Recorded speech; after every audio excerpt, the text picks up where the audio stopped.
여러분 안녕하셨습니까? 요즘 신문 TV를 온통 윤석열 고발 사주 의혹으로 국민들을 혼란스럽게 하고 있습니다. 김웅 의원의 기자회견도 그 의문을 해소하지 못하고 더욱더 의혹만 증폭시켰습니다. 당시 손준성 대검기획관이 김웅 의원에게 민주당 관계자의 비리를 적어서 김웅 의원에게 메트로 프로그램으로 보내고 김웅 의원은 바른미래당에 제출했는데, 이 과정에서 윤석열 후보가 당시 사주했다는 의혹을 민주당이 주장하면서 윤석열 후보의 사퇴와 법적 처벌을 운운하면서 매일 공세를 펼치고 있습니다. 상식적으로 우리가 한번 생각해 봅시다. 그 상식이라는 게, 그 당시 윤석열 총장은 퇴임 생각도 없었고 더구나 대선 출마는 상상도 하지 않을 시기였습니다. 추미애 당시 법무부 장관이 윤 총장에게 수사권 그 지휘권마저 박탈한 시기였습니다. 그리고 손준성 대검기획관은 추미애 장관이 윤석열 사단을 전부 외청으로 보내고 자신이 그 자리에 발령을 낸 인물이며 취임한 지 5개월 남짓한 시기였습니다.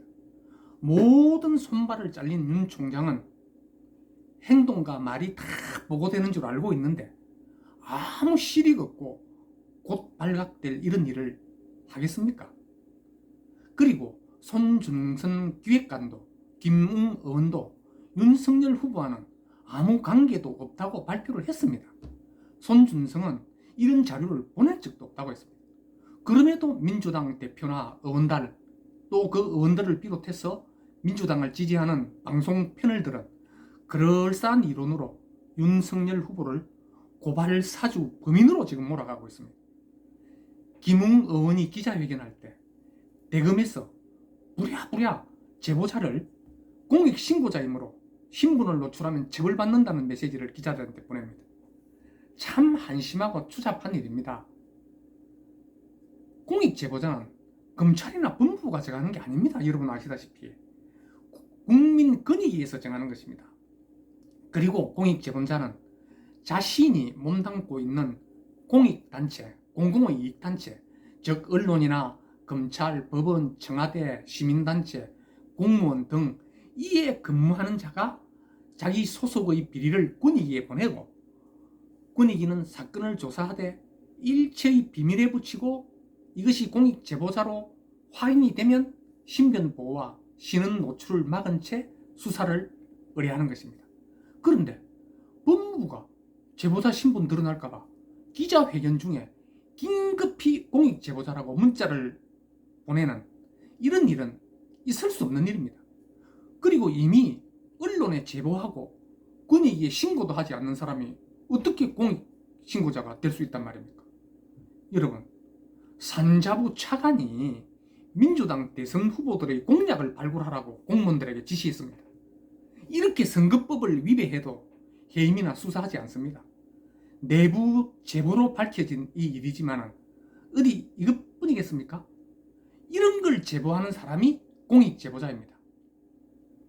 이런 좌파들은 세월호 비극 때 사건 현장에서 밤새 지휘하고 종일 굶다가 이틀 만에 현장에 서서 컵 라면 하나 먹은 것을 문제 삼아서 국민들을 선동하여 행안부 장관이 대국민 사과를 하고 사퇴한 일이 있습니다. 안 먹고 어떻게 일을 합니까? 그런데 이재명 지사는 경기도 물류센터에서 엄청나게 커다란 화재로 현장을 지휘하는 그 소방지휘관이 사망하는 그 시간에 보고를 받고도 웃으면서 먹방 유튜브를 촬영하면서 맛있다고 그 웃음 가득히 즐겁게 촬영하면서 전화로 지시했다. 아무 문제 없다. 그렇게 하다가 여론이 나쁘게 돌아가자 내가 잘못 판단했다. 사과하다. 이렇게 넘어갑니다. 이재명 지사는 이것뿐이 아닙니다. 우리가 생활하면서 우리 사회 규범상 부모가 없으면 형수를, 어머니를 대신하는 그 자리입니다.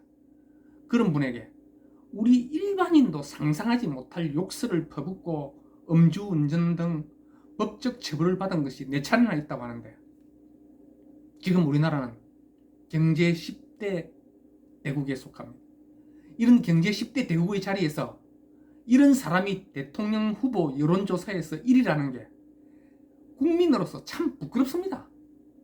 좌파들은 항상 여론조작을 할 때 패턴이 있습니다. 그 패턴이 처음에는 이름도 생소한 인터넷 매체나 혹은 좌파 유튜브 쪽에서 폭로성 기사를 보도합니다. 그리고는 이것을 크게 캡처해서 민주당 지도부와 민주당 의원들은 앞다투어서 언론의 과하게 비난 수위를 높입니다. 단 만약에 사실이라면 하는 꼭 토를 달고 공격합니다. 그러면 어김없이 김어준, 주진우 등 좌파 방송이나 유튜브들이 더 부풀려서 악의적인 보도를 합니다. 그리고 며칠 지나면 시민단체에서 고발장 제출합니다. 그 후에 공작 보도가 이건 아니다, 사실이다 하면서 신원불명의 한 사람이 나타나 얼굴 가리고 음성 변조하고 이것은 사실입니다 하고 유튜브나 김어준 방송에 출연하여 국민들을 믿게 합니다. 이런 방법들이 저들의 딱 정해진 수순입니다. 윤석열 후보가 기자회견에서 목소리 높여 허위공작 그렇게 발표하자 민주당 대표나 민주당 의원들이 국민을 상대로 협박하느냐, 국회를 우습게 보느냐, 그러면서 막 비난을 쏟아붓는데요. 여보세요. 국민을 상대로 원성 높인 게 아니고 그 짓을 국민에게 퍼뜨리는 당신들에게 정신 차리라고, 책임의식 가지라고, 당신들 상대로 경고하는 것을 국민들이 그 모습을 보아달라는 것입니다. 오해하지 마세요.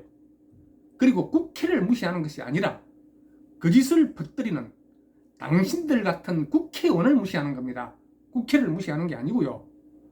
제발 이 나라가 제자리를 찾아가주면 좋겠습니다. 상식이 통하는 사회가 되었으면 좋겠습니다. 국민 여러분, 정신 바짝 차려야 이 나라가 위험에 빠지지 않습니다. 여러분, 끝까지 시청해 주셔서 감사합니다. 다음 시간에 또 인사드리겠습니다. 안녕히 계십시오.